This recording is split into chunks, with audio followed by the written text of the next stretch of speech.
Look at that one. It's in different layers even. Hey everyone, welcome to Castle Hives, Northeast Ohio Beekeeping. Now I'm sure everyone that's harvested a lot of honey, or if you store honey, you run into a problem. And look at this. It is solid. Now what can I do? Well, what I can do is I can construct what is called a warming cabinet. Now what a warming cabinet is useful for is, we can see the framing of mine here, is I could easily set these bottles of honey in here once it's all insulated and completed, and this unit will stay at a certain set temperature where it will, well, these crystallized jars, it will melt that back down, and it's at a low enough of a temperature where it does not harm the beneficial properties of this honey. So for me, as a person that goes to markets, I can bottle 90, 100 jars ahead of time and always have them in this cabinet ready for when I go to a market. Now, my initial build, I did not take you through just the initial because, well, it's fairly easy. I got a sheet of Luan. It was 2 foot by 4 foot. I cut it. Now I'm doing, I believe, and I'd have to check because I forget, this is 18 inches square, okay? My shelves in here, they're 16 inches across. Now, when I cut the Luan into that square, then I got these 1 inch square 8 foot pieces. So I cut them to the height that I wanted. Really, you can create your own. I wanted 2 shelves that were 7.5 inches each, and then one that's 10 inches. That way, I can store larger jars here, and then my typical 1 pounders or 8 ounces up top here. I also left enough space down below for my heating element. Now, what I'm using for a heating element is I have a ceramic reptile heater. Goes right into a regular socket, and this is the heating. I got an Inkbird controller. Now what you can do with this controller, it has a temperature sensor on it, so I'm going to have this temperature sensor inside of the unit, and with this controller I can set it to whatever temperature I want, and then it will turn on. Now hot air rises, we all know that. So I also have a fan here that I'm going to mount inside of the unit to circulate the air. So this unit should have a consistent temperature. Now, I went and got 1 inch foam, and I cut some pieces here. I cut 3 of the pieces, and they fit on the sides.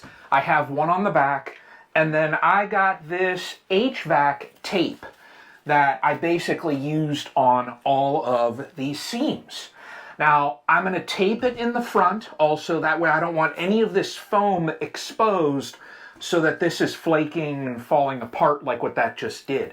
I don't want that. I want to maintain this foam board, this insulation, but I wanted to keep the silver portion, that reflective portion, inside. And you'll notice that when I get down in here, we can see that I have my heating, the wiring all screwed in down there. There's plenty of room. So I know I had a couple comments when I shared some photos, and somebody had mentioned, well, it might be a fire risk. Well, this is not a typical bulb like what you would think. It does not project off. It is a heat source, and it's a ceramic reptile heat lamp. When this is screwed in, you can see that I have plenty of spacing down below there. Now, the legs that I have on this unit were 3D printed. I found that file, I printed them and attached that. I got boards on there, that way they're real nice and snug and secured. Okay, now I have the foam installed, and you can see that I basically took it and I took that HVAC taping and I taped along those seams there. Covered everything all up. Now, when I finish taping the inside here, then that's when I'm going to plumb in the wiring for the Inkbird. I'll put the sensor in, get that all mounted and everything set. and then the door goes on, and then it's it. All right, well, I've got the unit assembled. Now, what I did with the front is it's the same exact inch thick foam, and I took command strip hooks and am utilizing a rubber band to hold that shut. Now, I do have the electronics on. I mounted everything all nice right here. We've got the power strip. Everything is nice and secured. I've always learned that when you're dealing with electronics, you don't want a lot of loose wiring. So, fan unit is on. I do have the Inkbird turned on. Now, I turned it to 103 just to see if it would warm up. It did, and right now it's sitting at 104. So let's open it up and see. Now, the hinge on this, what I did was I basically took tape and on the outside and just ran like 5 layers of tape down there. But the unit itself, I put this in here, and we can see there, this jar here was almost all the way crystallized. Some others, wow, look at that. That's warmed up. This one here, and it's working. It is working. The fan, we've got the fan in the back there. Now the unit has turned off. I have it set to a 5-degree range, so when it gets down to 98, it will kick on. The temperature sensor, we can see that up here.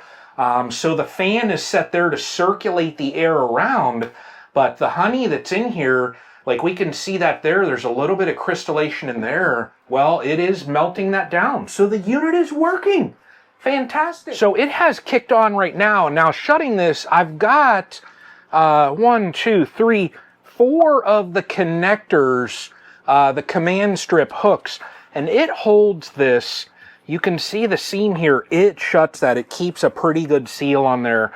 And like I said also, overall the unit, it is working. Now, total price of this, I think in the electronics I had, $65, $70. The wood, everything else, I think I probably have about $110, $120 in this unit. Altogether, it's probably going to be able to hold roughly about 90 to 100 bottles of honey. I probably will dial it down to about 100, and that'll be fine. If it keeps it around 100 degrees, I think that'll be sufficient. Very easy build. Really all you need is razor blade to cut the foam. I used a circular saw to cut the wood. Hopefully you guys enjoyed my build here, and if you have one, you know, I know a lot of people use refrigerators, things like that, and put a heating element in it, but this right here is just what I did. But I appreciate everybody watching, and until the next one.